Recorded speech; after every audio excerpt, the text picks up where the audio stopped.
Hey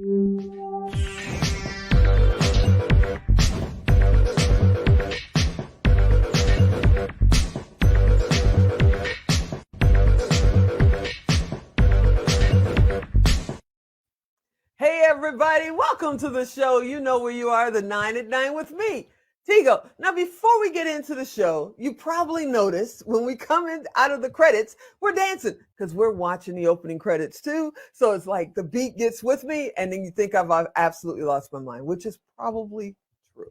Anyway, back to the show. So, you know I love bringing in experts. You know I love bringing in amazing women that are just blazing trails all over the world. Today, we have an expert who's blazing trails all over the world that's going to help you with your children. And in my case, my grandchildren, just being able to get through every day. So, who's here? You have to sit right there. And then you'll find out when we come right back. Expert Talk is sponsored by Pod Nation TV, the podcast to broadcast network.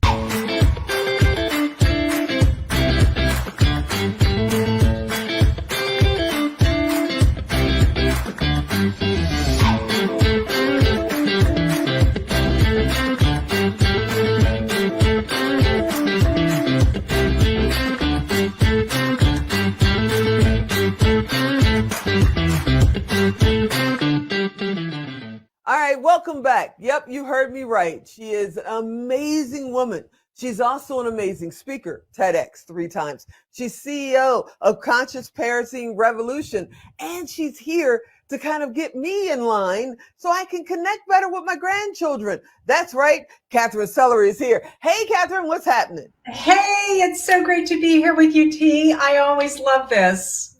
I always love it too. I hope you become a regular because you know, you really do help me connect with my grandchildren, you know, and my grown children. Totally. You know? Yeah, they're still your kids. Doesn't matter how old they are. They're still your kids. They're still my kids. So today we're going to talk about, because you're one of our VIP experts, and today we're going to talk about, you know, it takes a village. And you and I off camera, we had a chance to just kind of talk about that. And when I was a kid, it takes a village meant a whole new thing. You know, it was a whole nother subject matter. You got punished on your way home from the neighbors back then. So in your world, what does it takes a village mean to you? So Mahatma Gandhi once said that you must be the change you want to see in the world. I think we've all heard that before. And he encouraged his followers to come together and create that change. So, you know, the conscious parenting revolution is truly in line with that mindset that, you know, effective positive change at home is no different than from the micro home to the macro society. So to become more conscious, we really need community of like-minded people to come together with us, learn and grow. And it does take a village. It takes the support of people around us who are also working it out. And it, you know, it always feels better when you're not alone. And so parents often can feel alone. They can feel like they're in this by themselves, and they just get so much support when they come together as a community. So when you talk about that, I mean, we're supposedly coming out of COVID, but as we speak right now, there are 25 million people on lockdown in China. So are we really coming out of this whole COVID thing? You know, we have been separating as a community for generations now. You know, in Vegas, you can live next door to somebody for 10 years, and other than knowing what kind of car they drive, you really don't know who they are. Oh, that's the lady with the Ford that lives next door. How do you connect? Because COVID has made us separate even more. We don't even know who our community is anymore.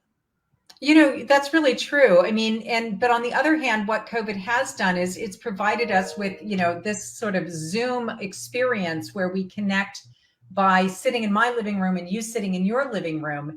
And we can do that and create community anywhere in the world just because we're connected. I mean, there's all of these, you and I were talking about this earlier too, the upsides and the downsides to technology. This is actually one of the upsides. You know, the fact that we can actually connect electronically with other people, whether it's people in our families, or we can extend it to people in our own neighborhoods or people in our own school systems, because we are now connected. You know, it had to be. And one of the things that I don't think has come out as much as could is that those networks that are created where somebody in for example, a school system has actually got a whole community's Zoom, ability to connect us by Zoom and Right. can create. So this is the perfect opportunity for somebody to step up in a leadership role in the PTA or the PFO or the administration and say, hey, would it help you if we created just opportunities for you guys to have a hangout? Oh, nice. Right? No, that's an Share. amazing idea. Yeah, because it's that sense of, we might live a few blocks from each other, but at various times throughout the year and a half, 2 years, we couldn't really hang together. Right. And some people you would see in neighborhoods would, they would do the social distancing, they would do the masking up, and they would create ways that they could be together, safely in COVID. Mm-hmm. And that helped them emotionally because we all have a certain amount of bandwidth. And when our bandwidth gets, so small, then the slightest thing can upset us. And we, I'd like to say children are people too. It's one of my main cornerstones. But the other part of that, the other leg on that stool is parents are people too. And when we Yeah. begin to see everybody as humans, we all share the same needs.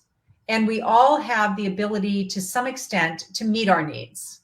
But then there are times when we can't. And those Right. times arise when, the bandwidth gets smaller and smaller, which is when, things like mindfulness, meditation, breathing, ways that we become more centered and more expansive. And the ability to sometimes just share with someone else, I'm having a hard day. I'm really struggling to meet my needs. Have you ever had that problem? Have you Oh struggled to yeah. meet your needs, right? And Oh yeah. sometimes Everybody just does. sharing that, you have somebody who's there just as a sounding board saying, totally been there. No, That's I totally get that. I totally helpful. get that. Yeah, I totally get that. But at the same time, it's been 40 years. Yes, I'm that old since I was in high school, and it hasn't changed much. The only motivation you really get is if you're in sports. The only groups that you get is if you're in sports. It's like if you're a regular kid, quote unquote, in the school, you have your few friends. The parents really never meet each other, and you just kind of go through it. And the parents are like, basically, suck it up, buttercup. We're just going to get through it. You're a teenager, shut up and do what Mhm, I'm telling you, that kind of a mhm, thing. So, mhm, how do they know, hey, maybe I do need to reach out and find mm, a group? How do I know that, this is not normal, that Billy is reacting this way, or I'm not being the best that I can be because of the way I'm reacting? Because we all mm, kind of do this parenting thing in a bubble. So, how do you mm, know when it's time? mm. Yeah, I guess I would say that the way I know people don't know is when they reach out. So people will reach out to someone like me or a different type of resource like me because they're not fulfilled as a parent or they're not fulfilled in the relationship they've generated and created with their child and they're Mhm. feeling like gosh, I just don't know what's going on in this person's inner world. They're sharing superficially, but they're not really opening up their heart to me anymore.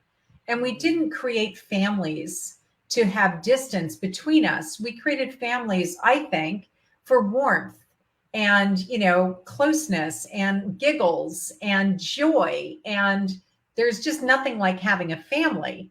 And a lot of Right. people experience family without having those beautiful attributes. They experience it as a struggle, and there's, harsh comments, and people aren't, exposing their inner worlds to one another. There's distance. And that's when you Totally. begin to feel like this isn't satisfying. This isn't, the juice and the yum yum that I was hoping for when I created a family. Game No. nights and shared movies and walks around the park with, other people or the dog or just you and mom or, something like that, where, this is my person. The other people in my world sometimes become our families because Yeah. our relationships in our families are so broken dysfunction. No, I get that. I get that. And, Alan just threw up our 1 minute warning. I keep telling everybody he's on a different speedy clock than we are. I'm telling you, his clock goes faster than anybody else's. But I know next month we're going to talk about reasons kids don't listen. But I would also love to touch somewhere down the line, like with my parents, my father saw himself as a failure if he had to reach out for help with being a parent. So I'm wondering about the people that are afraid to reach out because they feel like they're going to be seen as less than a great parent because they ask for help. So, well, I'm so glad you brought it up. I mean, I'll just say this because I know we probably got 4 seconds now, but no fault, no blame, no guilt, no shame. No fault, no blame, no guilt, no shame. So if we have that as the fabric in the background, then saying, hey, I need some extra support doesn't mean that it's my fault. No fault, no blame. It's not me to blame. No guilt, no shame. It's not about any of that. It's about recognizing that there are patterns. And these are patterns that have been rolling down through the generations. It's transgenerational, traumatic, dysfunctional patterns. And that we may not have created the pattern, but we've been bathed in the pattern. Yes, we've been bathed to the point where we think it's normal. We think it's normal. But if we break out of the guilt shame thing, then we're able to just say, wow, this isn't effective. I'm not getting the outcomes I want. I'm going to up level. And up leveling, you get to just up level and be like, I'm looking for something better than what I've created so far. And I'm just going to go to the next step. And I'm not going to have to go back and criticize myself, but I might recognize that harm was done and that I can just be responsible for that previous pattern that I had been under a spell, because I believe that these spells are cast way before we have any knowledge of it, wasn't working to create the outcomes I want. So I'm going to create different patterns of communication within my family, and I'm going to be the one who starts it. And I'm going to fall just, on my face from time to time, and that's okay, because I know the only way to learn how to get up and ride this new bike is to just keep falling down. Yeah, I can't think of a better way to end this one. Before he cuts us off, how do they get in touch with you, Katherine? Thank you. ConsciousParentingRevolution.com is our website. And please come on over and peruse, join our newsletter. We give out blogs every week on different topics like this. And if you really want to get trained up, you can come join the 90-day parenting reset. Well, I thank you for being on this episode. I can't wait to get to next month because it's going to get deep. All right, everybody. Thank you. Everybody, I hope you enjoyed this episode. You already know if you missed the website, ConsciousParentingRevolution.com, go to Tigo Direct. Katherine's there. Type in Katherine, type in parenting. She'll come up, send her a message. It doesn't cost you anything. It doesn't cost Katherine anything. So we can get the word out and you can get connected. As always, I'm Tigo. I'll talk to you next time.